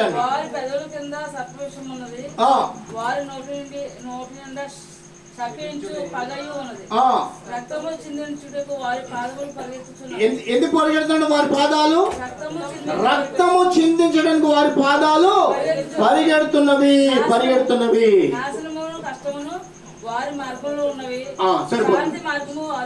శాంతి మార్గాన్ని వారు ఏ మార్గం ఎరుక్కుండా ఉంటున్నాం మనం? లోపల అన్ని మార్గాలు తెలుసు. ఏంటండి లోకంలో ఏ మార్గం ఉంటే ఎవరు వెళ్తున్నారు అన్ని తెలుసు అండి. కానీ ఏ మార్గం తెలియదంటే మానవులకి శాంతినిచ్చే మార్గము, ముక్తినిచ్చే మార్గము, బ్రతుకుని తేజరింపజేసే మార్గము ఏమాత్రం కూడా తెలియదు. మేలు చేయడమే తెలియదండి అసలు. అక్కడ యాకోబు భక్తుడు రాస్తూ 4వ అధ్యాయము, యాకోబు పత్రిక 4వ అధ్యాయము 17వ వచనం చూడండి. 17వ వచనం 4:17. కాబట్టి మేలైనది చేయలేనిది అలాగూ చేయని వానికి ఏం కలుగుతుందంట? ఆ మాట అంటర్లైన్ చేసుకుని అందరూ కూడా. యాకోబు భక్తుడు కూడా రాసింది చిన్న పత్రిక అయినా కానీ అతడు ఏం రాశాడంటే, కాబట్టి మేలైనది చేయనెరిగియు అలాగూ చేయని వానికి. అంటే ప్రార్థన చేయాలని తెలుసుకుంటే కూడా మనం ఏం చేస్తలేదు. ప్రార్థన చేయకపోవడమే పాపం. వింటున్నారా అమ్మా? కుర్చీ మీద కూర్చున్న వాళ్ళు, కింద కూర్చున్న వాళ్ళకే మనకి ఈ శుభవార్త. ఎవరో కాదు. ఈ శుభవార్త ఎవరికి? దేవుని సన్నిధికి వచ్చిన మనకి అందరికి కూడా. ఒక ఇంట్లో ఒక ఆయన చనిపోయాడు. ఇంట్లో వారు ఎంతగానో ప్రారంభిస్తున్నారు, ఎంతగానో ఏడుస్తున్నారు. సేవకుడు నిలబడి వాక్యం చెప్తాడు. చచ్చిపోయిన వ్యక్తిగా బ్రతికున్న వారిక? చచ్చిపోయిన వ్యక్తికి భూమి మీద ఎటువంటి సంబంధము. అతని యొక్క జీవితం ముగింపబడింది. అతని లెక్క ఆయన వెళ్ళిపోయాడు, లెక్కలోకి వెళ్ళిపోయాడు. ఇంక ఈ సువార్త ప్రకటించినా ఇంకేం చేసినా ఎవరికంట? అక్కడ ఉన్న సమాజానికి, ఆ కుటుంబానికి యావత్తు. ఒక చిన్న విషయం బాగా చెప్తున్నాను ఏంటి? చచ్చినోని ఎలా గోతులు పాడేస్తారు? ఏమిటండి? చచ్చిన శవాన్ని గోతులు ఎలా పాడేస్తున్నారు? క్రీస్తు ఆత్మ నీలో నాలో లేకపోతే తండ్రి దేవుడు నిన్ను నన్ను ఎక్కడ పాడేస్తాడు? నరకలో పాడేస్తాడు. చచ్చిపోయిన వాడిని సమాధులు చేయాలని తెలుసు, గోతులు పడేయాలని తెలుసు. కానీ క్రీస్తు ఆత్మ నీలో నాలో లేకపోతే తండ్రి దేవుడు మనల్ని నరకంలో పడేస్తాడు. వార్త మాత్రం మనకి ఇక్కడ చేరిన నా ప్రియమైన వాళ్ళారా, నీలో నాలో ఆయనకు ఆత్మ లేకపోతే ఒక రోజు తీర్పు ఉంది. తీర్పు రోజుని ఈ భూమి చచ్చిపోయి ఎలా గోతులు పాడేస్తున్నారు, అమ్మ ఎలా కాల్చి పాడేస్తున్నారు, అలాగనే రేపటి దినాన మనల్ని కూడా ఎక్కడంట? అగ్నిలో కూడా తండ్రిని దేవుడు పాడేస్తాడు. ప్రభా ఏంటి నాయనా, నువ్వు భూమి మీద బ్రతిక కానీ నీలో మృతమైన ఆత్మ ఉంది కానీ జీవాత్మ లేదు. ఏముందంట? మృతత్వం కలిగి ఉన్నాం, బ్రతుకుచున్నా కానీ మనము ఎవరమంట? మృతులమే, సచ్చిన వారితో సమానం. ఏం బ్రతికాయ మన బ్రతుకుచున్నా. నేను బ్రతుకు బాగానే ఉన్నాను, చేసి చూసుకుంటే బాగానే ఉంటుంది. చెయ్యి ఏమవుద్ది? నేను పుచ్చిపట్టి అప్పుడు డాక్టర్కుందో దగ్గర పరిగెడతా, అవునా కదా? నాకు వ్యాధి వచ్చింది అనుకుంటా. నీకు వ్యాధి రాకుండా, నీలో పాపం అంటూ లేకుండా ప్రభు నిన్ను ప్రేమించాడు. తన అమూల్యమైన రక్తంతో కడిగి పవిత్రపరుస్తున్నాడయ్యా, పవిత్రపరిచాడయ్యా. తన మార్గాన్ని నీకు ఇచ్చాడు. నెమ్మదిగా ఉండు, సుఖంగా బ్రతుకు. నీకు దేవుడు ధారాళంగా దయచే కృపావారాలని కూడా కలిగి భూలోకమనం వర్ధిల్లాలంట. నా ప్రియమైన వారా, కృపావారాలు లేకపోతే కూడా దేవుని లెక్క చెప్పాలి. ఇప్పుడు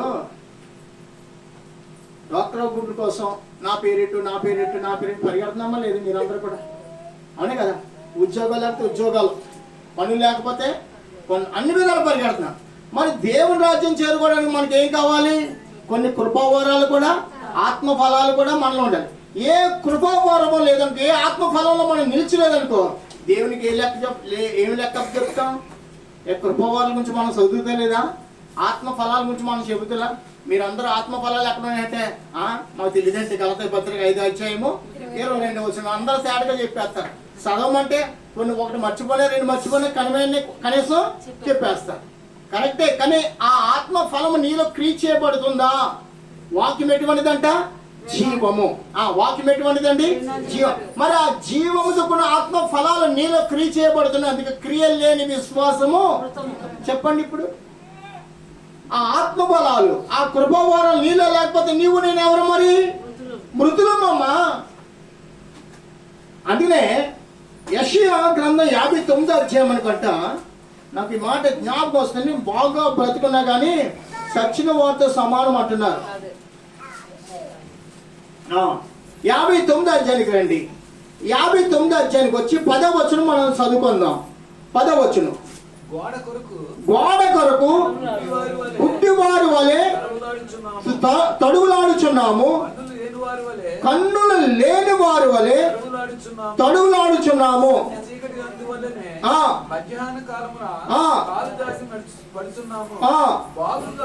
బాగుగా బ్రతుకుచున్న వాళ్ళ నుండి చచ్చిన వారి వలె ఉన్నాం. ఎలాగంట బాగుగా బ్రతికిన వారి వలె ఉండి కూడా ఎలాగన్నారంట?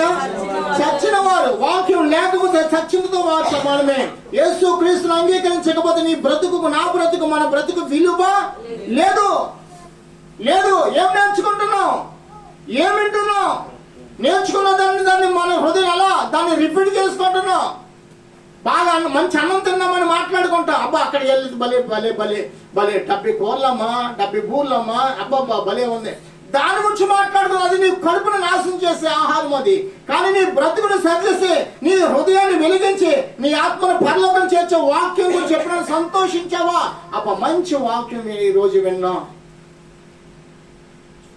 ఈ వాక్యం నాకు ఎంతో అవసరమని ఎప్పుడైనా వాక్యం గురించి మనం మాట్లాడుకున్నామా? వాక్యం బట్టి సంతోషించకపోయినా కానీ దేవుడు మనల్ని క్షమించడు. మనం సంతోషించి ఆనందించి నిమిత్తమే దైవ జీవ గ్రంథాన్ని దేవుడు మనకి ఇచ్చాడు. ఎంతమంది సంతోషిస్తున్నారు? ఎంతమంది దీన్ని పాటిస్తున్నారు? ఎంతమంది దీనికి సమర్పించుకుంటున్నారు? ఎంతమంది ఇది నాది నాది నాదని దీన్ని పొందుకోవడానికి ప్రయాసపడుతున్నారు? ప్రియ దైవ సంగమా, ప్రభు మనతో మాట్లాడుచున్నారు. ప్రభు నీతో నాతో మాట్లాడుచున్నారు. మన హృదయాలు ఇంకను వెలిగించబడాలి. రెండింతల అభిషేకం మనం కలిగి భూలోకంలో మనం జీవించే నిమిత్తం ప్రభు నీతో నాతో మాట్లాడుచున్నారు. హల్లెలూయా. మనము విని ఏం చేయాలంట? వినియోగించుకుని అనేకుల్ని మనం సిద్ధపాటు చేయాలి. అందుకనే ఆదికాండము 50 అధ్యాయానికి ఒకసారి వెళ్దాం. ఆదికాండము 50 అధ్యాయానికి ఒకసారి వెళ్దాం. 50 అధ్యాయానికి వెళ్ళి 24 వచనం మనం చదువుకుందాం. 24 వచనం. యోసేపు తన సహోదరుని చూసి నేను చనిపోవచ్చున్నాను, దేవుడు నిశ్చయముగా మిమ్మల్ని చూడవచ్చి ఈ దేశం నుండి తాను అబ్రహాము, ఇస్సాకు, యాకోబు ప్రమాణం చేసి ఇచ్చిన దేశములకు మిమ్మల్ని తీసుకుని పోని చెప్పాను. మరియు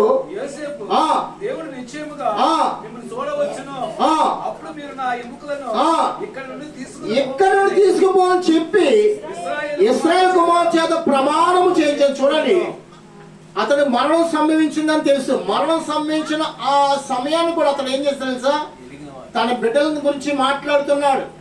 అయ్యా, దేవుని నిశ్చయమైన మిమ్మల్ని చూడవచ్చును.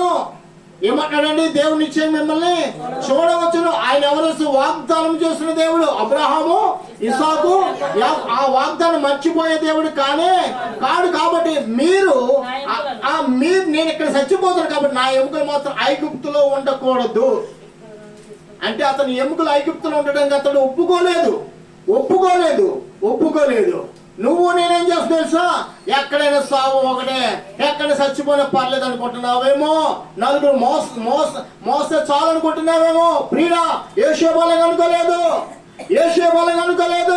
ప్రియుడా, నేను ఇక్కడ చనిపోయినా కానీ దేవుని గురించి మాట్లాడుతున్నాడు. దేవుడు వాగ్దానం చేసిన దేవుడు, నమ్మదగిన దేవుడు. నువ్వు సావు కంటే మనకి మరణం వచ్చే ముందు ఎవరికైనా నలుగురికి సువార్త చెప్పామా? నలుగురికి. ఇప్పుడు చిన్న మనకి లెక్క ఉందా లేదా? లేదన్నాడు. లెక్క ఉందా లేదా? అన్ని విధాల లెక్క ఉందయ్యా, అన్ని విధాలు లెక్క ఉంది. యేసు మరణం గురించి ఆలోచించి తన అన్నదమ్ములు తన బిడ్డలతో తాను స్వయంగా మాట్లాడారు. అంతేనా? 49 అధ్యాయానికి రండి. ఆదికాండం 49 అధ్యాయానికి రండి. 49 అధ్యాయము మొదట మాత్రం మనం చదువుకుందాం.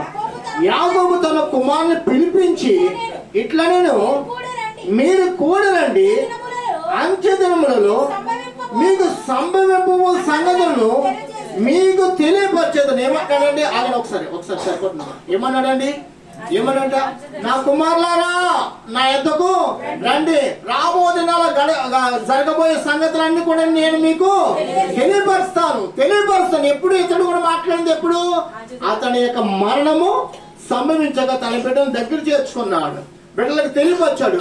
రాబో దినాలు సంఘటన ఇలాగుంటుంది, రాబో కాలం ఈ రీతిగా ఉంటుంది. కాబట్టి మనం ఎవరో తెలుసా? మనము దేవుడు ఏర్పాటు చేసుకున్న జనులము. ఎవరమండి? యాకోబు బిడ్డలతో బోధించాడు. మన ఈ లోక సంబంధము కానీ మన పరలోక సంబంధం దేవుడు నాకు నా తండ్రికి వాగ్దానము చేస్తున్నాడు. ఆ వాగ్దానం నమ్మదగిన దేవుడు అని ఆయన తన కుమారుడు చెప్పాడు. అంత్యకాలంలో జరగబోయేది ఏదో అది మీకు చూపిస్తానంటున్నాడు. ఎప్పుడైనా కానీ మనం వృద్ధాపంలోకి వెళ్ళాక మన బిడ్డల కోసం మనం ప్రార్థన చేసే ఆ అభిషేకం ఈ రోజు మనం కలిగి ఉన్నామా? ఆర్ఆర్కే మూర్తి గారు. ఎవరండి? ఆర్ఆర్కే మూర్తి గారు. ఎవరైనా బ్రాహ్మణ కుటుంబం నుంచి వచ్చిన వాళ్ళ కుటుంబం యావత్తు కూడా పూజారులు. పూజారులు. సినిమా చెప్పి ముగించేస్తాను. అయితే ఆయన క్రైస్తవులు అంటే చాలా చిరాకు పడేవాడు అంట. క్రైస్తవులు తమ గ్రంథాన్ని ఎంతో పరిశుద్ధంగా ఆశ్రయించారు. ఈ గ్రంథం తప్పు చూపించాలని యోహాను సువార్త ఆయన చదవడం ప్రారంభించాడు. యోహాను సువార్త ఆయన ఉన్న తప్పులు చూపించిందంట. దేవునికి స్తోత్రం కలిగినాడు. యోహాను సువార్త ఏం చేసిందండి? ఆయన ఉన్న తప్పులు చూడగానే తన తప్పులు కడుక్కుని ఏం చేశాడు? ఈయనే నిజమైన దేవుడు. ఆమేన్, హల్లెలూయా. నేను బైబిల్లో తప్పులు చూపించాలనుకున్నాను లోకానికి, కానీ ఈ గ్రంథం నాలో ఉన్న తప్పులు చూపించిందని ప్రభుకి లోబడి ప్రభువుని ప్రకటించి మళ్ళా చనిపోయే ముందంట తన బిడ్డలు తన మనవలు ఎక్కడెక్కడ ఉన్న వారందరిని పిలుచుకుని, రేపు చనిపోతున్న ఈ రోజు మొత్తం అందరినీ, అరే నాయనా మొత్తం అందరిని పిలుచుకుని, నాయన రేపటి దిన చనిపోతున్నాను, నా దేవుడు నన్ను తీసుకెళ్లే సమయము ఆసన్నమైంది, నన్ను వెనకాల ఎక్కించి తీసుకెళ్తే ఆయన సిద్ధంగా ఉన్నాడు, కాబట్టి మీరందరూ నా దగ్గర రండి అంటే కొంతమంది వచ్చారు, కొంతమంది రాలేదంట. వచ్చిన వాళ్ళందరూ కూడా తాతయ్య పిచ్చెక్కిందేమో అలా మాట్లాడుతానేమో అనుకున్న మనం రాండ్రు. ఆయన ఏం పిచ్చెక్కలేదు, ఆయన ఆత్మీయ అనుభవం కలిగిన వాడు కాబట్టి అన్న ప్రకారం బిడ్డలందరినీ దీవించాడు. తెల్లారినప్పటికీ ఎక్కడికి వెళ్ళారు? పరలోక రాజ్యం. ఇక్కడ కేవలం శరీరం ఉంది. కుటుంబీకి బిడ్డలందరూ కూడా ఆశ్చర్యపోయారంటే, అమ్మో మా తాతయ్య గారు, అమ్మో మా నాన్నగారు మరణం ముందే చెప్పేశారు. మరణం గురించి చెప్పిన రీతిగా ఆయన ప్రభు రాజ్యాన్ని చేరుకున్నారండి. వచ్చిన వారు గడగలాడారు, ఆ రోజు రానంటి వారు కూడా పరుగును వచ్చి ఆ ప్రభుకి లోబడి ఈ రోజు వారి సంతానం గొప్ప సేవ చేస్తున్నారు. దేవునికి మహిమ కలుగాక. నీ సంతానం మధ్య, నా సంతానం మధ్య, మన కుటుంబం మధ్య ఏది మన సాక్ష్యము, ఏది మన అనుభవం? ఎవరైనా నీ బిడ్డలు రక్షించుకునే అనుభవం నీలో ఉందా? నీ సమాజాన్ని, నీ రక్త సంబంధుల్ని, నీ అన్నదమ్ములు రక్షించే అనుభవం కలిగి ఉన్నావా? దేవుడిచ్చిన పరిశుద్ధత ఎంత మాత్రం నీవు వేసుకోకూడదంట, చెరిపి వేసుకోవద్దు. దేవుడు మనల్ని అట్టిది కాకుండా ఆ పరిశుద్ధత కలిగి ప్రభు రాకడ కోసం ఎదురు చూసేవారుగా మనల్ని, మన సంతాన్ని, మన గ్రామాన్ని దేవుడు సిద్ధపాటు చేయని గాక. ఆమె నీ కొద్దిపాటి మాటలు మీ యొక్క వెనుకలో దేవుడు దీవించి ఫలింప చేయని గాక. ఆమె ప్రార్థన చేసుకుందాం. ప్రార్థన చేసుకుని దేవుని సమర్పించుకుందాం. దేవుడు మంచి మాటలను దేవుడు మనకి ఇచ్చాడు. నీకు ఇచ్చిన పరిశుద్ధతను ఏమాత్రము కూడా చెరుపుకోవద్దంటున్నాడు. చెరుపుకునే ఎడల ఏమవుతుందంట, నీలో నుంచి అగ్ని దేవుడు పుట్టిస్తానంటున్నాడు. అగ్నిని కాల్చి వేస్తాది, అగ్నిని కాల్చి వేస్తాది. నువ్వు కాల్చబడుటకు కాదు, నువ్వు కాల్చబడుటకు కాదు నిన్ను దేవుని పిలుచుకున్నది, నిన్ను ఏర్పాటు చేసుకున్నందుకు పందుబట్టి కాదు. అగ్నిగుండం ఎవరికంట, సాతాను వాని యొక్క సంబంధ దురాత్మలకు యావత్తు కూడా అగ్నిగుండం సిద్ధపాటు చేయబడింది. అయితే సాతాను కుయ్యెత్తులు కలిగి యేసు యొక్క పోలికలు కలిగిన వారిని అందరినీ కూడా నరకానికి పాత్రలు చేస్తున్నాడు. ప్రియుడా, అనేక తలంపులు కలిగి ప్రభుని ఆరాధించడం మంచిది కాదు. దైవికమైన మనసు కలిగి ఉండాలి, దైవికమైన హృదయం కలిగి ఉండాలి, దైవికమైన ఆత్మతో మనం ప్రార్థన చేయాలి. ఆ ప్రార్థన దేవుడికి ఇష్టమైనది. ఆ ప్రార్థన కలిగిన పెదవులు నీకు నాకు దేవుడు దయచేయడు గాక. విత్తబడిన వాక్యం ఎవరికంటే చేరు వచ్చిన మనకందరికి కూడా ప్రేమమైన పరిశుద్ధుడ ప్రభు, ఏ మాటలు మాకు కావాలో, ఏ ఉపదేశం మేము విని ప్రభు యొక్క విశ్వాసం వృద్ధి చేసుకోవాలో మీరు మాట్లాడారు స్వామి. 89 కీర్తనలో దావీదు గురించి మాట్లాడారయ్యా. అతడు నా తండ్రి నాకు మొరపెట్టును, కావున నేను భూజనుల్లో అతను జ్యేష్ఠుడిగా చేయబోచున్న మాట్లాడేవా. అటువంటి అనుభవ ప్రార్థన మాకు కూడా నేర్పమైన వేడుకొచ్చున్నాము. అటువంటి విశ్వాసంతో కూడిన ప్రార్థనను మేము కూడా చేపట్టి నా తండ్రి నా ప్రభువా, నా రాజా, నా స్వామి అని ప్రాధేయపడే మనసు, దినమెల్లా మిమ్మల్ని ఆరాధించే మనసు, దినమెల్లా మిమ్మల్ని స్తుతించే హృదయాలు, కన్నీటితో కలిగిన ప్రార్థన హృదయాలు మాకు దయచేయమని వేడుకొచ్చాను. వచ్చిన బిడ్డలు వినిన వాక్య ప్రకారంగా జీవించే కృప దయచేయండి. ఇవన్నీ ఈ రోజు ప్రభు ప్రియులు మరి ఎర్రయ్య గారు బట్టి దాని లక్ష్యం బట్టి కూడా ప్రార్థన చేస్తున్నాం. ఈ కూడిక వారు ఏర్పాటు చేసుకున్నారు స్వామి. ఎందు నిమిత్తమో మీకు తెలిసిన ఇరువురిని కూడా క్రమపరచమని వేడుకొచ్చున్నాం, స్థిరమైన మనసు దయచేయమని వేడుకొచ్చున్నాం, స్థిరమైన హృదయాలు దయచేయండి అయ్యా. ప్రభా, ఒక్క మనసుతో కూడా మిమ్మల్ని స్తుతించే వారికి వచ్చండి. ఇద్దరు ఒక్క మనసు కలిగి మిమ్మల్ని స్తుతించే వారిగా నేనా వారిని స్థిరపరచమని వేడుకొచ్చున్నాం. వారి బ్రతుకుల వారికి నడవడం వారికి స్థిరను కూడా సరిచేయండి అయ్యా. రక్షణ భాగ్యులకు వచ్చండి. ఇదిగోనైనా వాక్యం విన్న బిడ్డలు ఇంకా రక్షణ లేని వారు ఉన్నారేమో, రక్షణ కలిగిన వారిగా ముద్రించమని ఈ రాత్రి మీరు అక్కడ వచ్చిన మేమును మా యొక్క కుటుంబీకులు, మా బిడ్డలు, మా గ్రామం యావత్తు రక్షణకు చేరి ప్రభా పరలోక రాజు నుండి భాగ్యం దయచేయమని యేసుక్రీస్తు ఘనమైన నామం అడిగి వేడుకొచ్చున్నాము తండ్రి, ఆమేన్. మన తండ్రిని దేవుని యొక్క ప్రేమ, మన రక్షకుడు మన ప్రభువు యేసుక్రీస్తు వారి యొక్క కృప, పరిశుద్ధాత్మ దేవుని సహాయం తోడే నడిపించును గాక. ఆమేన్. నా ప్రాణమా